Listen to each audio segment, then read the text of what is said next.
کے ساتھ پریگننسی کے دوران خوش رہتے ہیں تو پری میچور بچے ہونے کے چانسز کم ہو جاتے ہیں. اور دوسرا، عورت کا جو بلڈ پریشر شوٹ کرتا ہے بچے کے دوران، پھر وہ شوٹ نہیں کرتا، اس کا بلڈ پریشر زیادہ نہیں ہوتا. اور تیسری ریسرچ یہ تھی کہ ایسی مائیں جو پریگننسی میں خوش رہیں ان کے بچے پہلے سال میں نہیں مرتے. اکثر وہ بچے پہلے سال میں مرتے ہیں جن کی مائیں پریگننسی کے دوران ڈپریسڈ رہتی ہیں، پریشان رہتی ہیں. تیسرا point, keep your wife active during the last trimester. جو آخری 3 مہینے ہوتے ہیں حمل کے، اس کو لاسٹ ٹرائیمیسٹر کہتے ہیں. اس میں عورت کو ایکٹیو رہنا چاہیے. اس وقت بیبی کا سائز بھی کافی ہو چکا ہوتا ہے اور موومنٹ کافی مشکل ہو جاتی ہے، پینفل ہو جاتی ہے. مگر عورت کام کرتی رہے، ہلتی جلتی رہے، اس سے پھر نارمل ڈلیوری کے چانسز زیادہ ہو جاتے ہیں. مرد کو چاہیے کہ وہ مختصر سا سمپل سا کھانا بنانا بھی سیکھ لے. اس لیے کہ عورت اگر پریگننٹ ہے تو مے بی کہ وہ کوکنگ نہ کر سکتی ہو، تو ایسے وقت میں انڈے بنا لینا یا کوئی ایسی چیز جس کو انسان کھا کے اپنا وقت گزار لے، باہر کے کھانوں کی ضرورت نہ پڑے، یہ بھی ایک اچھی بات ہے.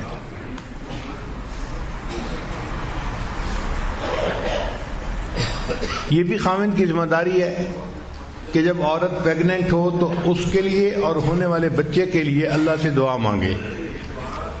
چنانچہ انبیاء کرام نے اپنے ہونے والے بچوں کے لیے دعائیں مانگی جو قرآن مجید میں منقول ہیں. آج کل چونکہ الٹرا ساؤنڈ کافی ایڈوانس ہو چکا ہے اور کافی پہلے جنڈر کا پتہ چل جاتا ہے، تو اگر پتہ چل جائے کہ بیبی گرل ہے یا بیبی بوائے ہے تو اس کے حساب سے جو چیزیں ہوتی ہیں وہ بھی خرید لینی ایک اچھی چیز ہے. یہ وہ کام ہیں کہ جو بیبی کے برتھ سے پہلے کرنے پڑتے ہیں.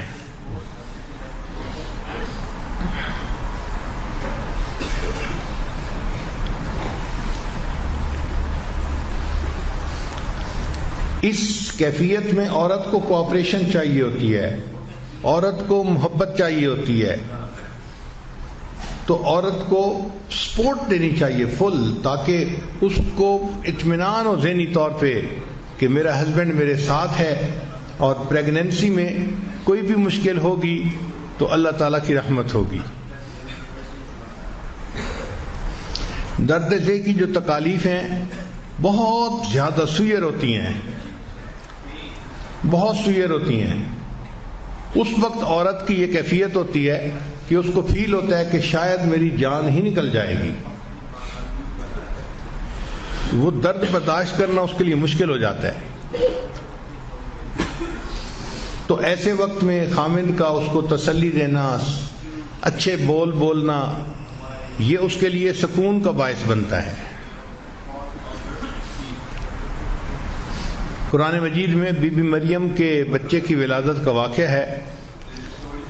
تو ان کو جب درد ذہ ہو رہی تھی تو ان کی ڈپریشن کی یہ کیفیت تھی کہ وہ کہنے لگیں یا لیتنی مت قبل ھذا وکنت نسیا منسیا، اے کاش کہ میں اس سے پہلے مر جاتی اور کوئی بھولی بسری چیز ہوتی، میرا وجود ہی ختم ہو چکا ہوتا. اب اس ڈپریشن میں سے بندہ کیسے باہر نکلے؟ یہ ایک عجیب بات تھی. چنانچہ رب کریم نے انہیں بتایا کہ یہ آپ کے قریب جو کھجور کا درخت ہے نا، آپ اس کو ہلائیے اور اس میں سے جو کھجوریں گریں گی وہ کھجوریں کھائیے، پانی پیجئے اور اپنے بچے سے محبت کا اظہار کیجئے. اس کو وہ کر رہی ہے ہی نہیں، اس کو دیکھ کے آنکھوں کی ٹھنڈک بنائیے. تو 3 کام قرآن پاک نے کہے. اب عام عقل حیران ہوتی ہے کہ بھئی ولادت کا وقت ہے تو اس وقت تو اس کو کہتے کہ بھئی تم گھی پی لو، فلاں پی لو کہ بچے کی ولادت آسان ہو جائے گی، اور شریعت کہتی ہے کھجوریں کھاؤ. کیا تک بنتا ہے بھئی کھجوریں کھانے کا؟ آج سائنس نے اس بات کو ریسرچ کر کے ثابت کر دیا کہ قرآن پاک میں 1500 سال پہلے جو کہا گیا تھا وہ 100% ٹھیک تھا. اس لیے کہ اس وقت عورت ڈپریشن میں ہوتی ہے اور ڈپریشن سے نکلنے کے لیے اس کے برین کو خوراک چاہیے، اور برین کی جو خوراک ہے وہ شوگر ہے.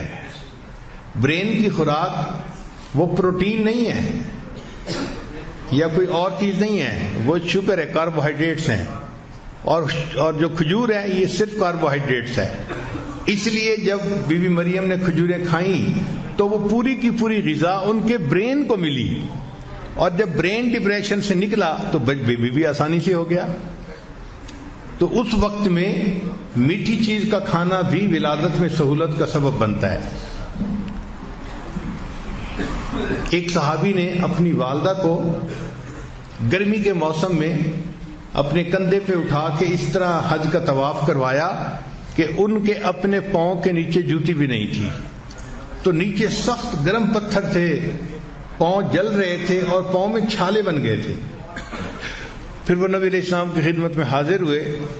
اے اللہ کے حبیب صلی اللہ علیہ وسلم، میں نے اپنی والدہ کو اپنی کمر پہ اٹھا کے اس طرح حج کروایا ہے کہ میرے پاؤں میں جوتی بھی نہیں تھی، سخت گرمی میں تکلیف اٹھا کے میرے پاؤں میں چھالے بن گئے، میں چلنے کے قابل نہیں رہا. اے اللہ کے حبیب صلی اللہ علیہ وسلم، کیا میں نے اپنی والدہ کا حق ادا کر دیا ہے؟ تو نبی علیہ السلام نے جواب میں فرمایا کہ جب تمہاری ولادت کا وقت تھا اس وقت تمہاری والدہ کو جو دردیں اٹھ رہی تھیں، ہو سکتا ہے کسی ایک درد کا بدلہ تم نے ادا کر دیا ہو. اور والدہ کے اوپر تو اس وقت کیا کیفیت ہوتی ہے یہ ماں ہی جانتی ہے. بچے کی ولادت کے وقت اس کے بس میں نہیں ہوتا، اسی لیے جو ہے اس کو اس وقت سمپتھی کی ضرورت ہوتی ہے. مردوں کو کیا پتہ کہ عورت کے ساتھ کیا گزرتی ہے.